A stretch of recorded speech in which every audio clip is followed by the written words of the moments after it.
Welcome everyone to today's class. Today we are here to learn a very magical method which is called DGS method or digital sum method or finding the seed number. By this method we are able to calculate questions like this which involve BODMAS rule, and we are able to solve it without solving it, but we must have the answers in MCQs form. So then we are able to solve the questions very quickly and very efficiently. Let's start with. So digital sum or digital root, or as I call seed number, what we have the benefit here, the lengthy calculations which are asked in various competitive exams, we are able to do it by the concept of digital roots just without calculating it, only looking at the options and just minor calculations. Just see, what is digital root? So digital root, let me take an example and explain you. Suppose you have 3, 4, 5. So digital root of a number is 3 plus 4 plus 5. So it's come how much? 12. You go on adding till you get a single digit number.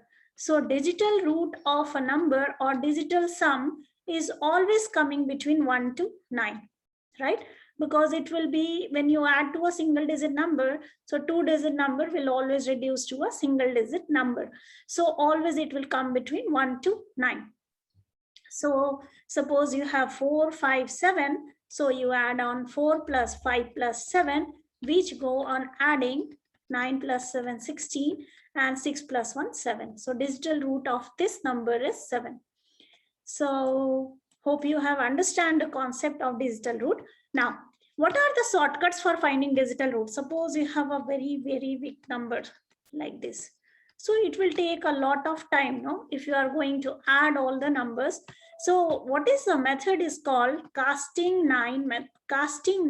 The method is called casting 9, which means we are going to make 9 and cancel it. So see, 7 plus 2, 9, cancel it.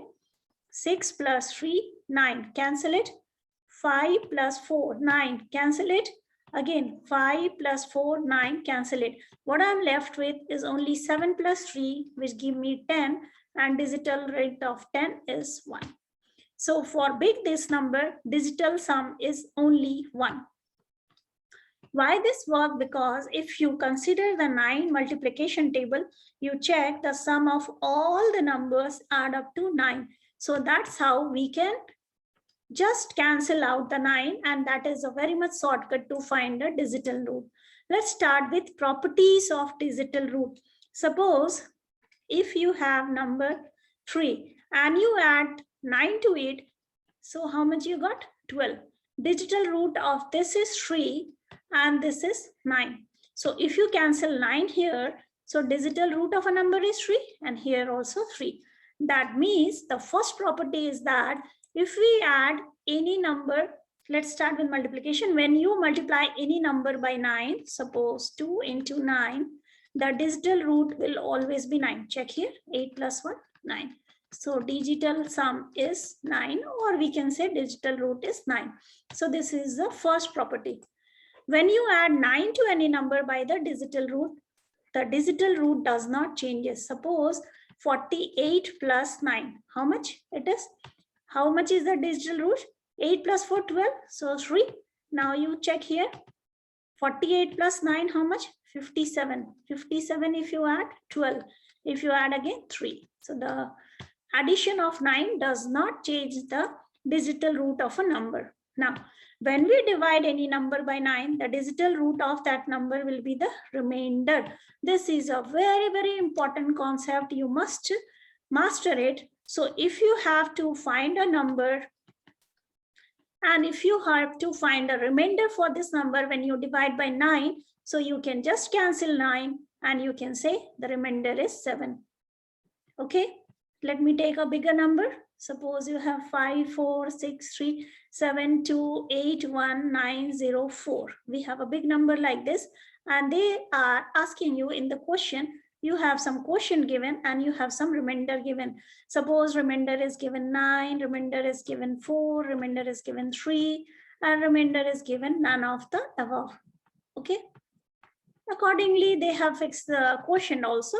So we can solve this question without seeing the quotient only by just digital sum. See, 549 cancel, 639 cancel, 729 cancel, 819 cancel, and 9 cancel. So our remainder is 4. So this will be the option. Quotient will be whatever would be the quotient, we are least bothered, and we can just mark the answer by seeing only the remainder. So please master this. This is a very, very important method. Now, so digital root of any number will be always from 1 to 9, that I tell you already. Digital root of any perfect square will fall among 1, 4, 7, 9. Now, suppose in exam they ask you what is a digital root of 55, and they have given you some options like 3025, 3125, 2925, and they have given you 3225. Okay, they have given you certain options. Now, here digital root of a number is what? 5, 5, 10. So digital root of this number is 1. Okay, when you square also 1 into 1. Now here 5, 3, 10. 5, 3, 8 plus 2, 10. So here you get 1. Here how much? 5, 3, 8. 5, 3, 8, 9 you cancel. So 2. Here you cancel 9. So here it's 0 or 9.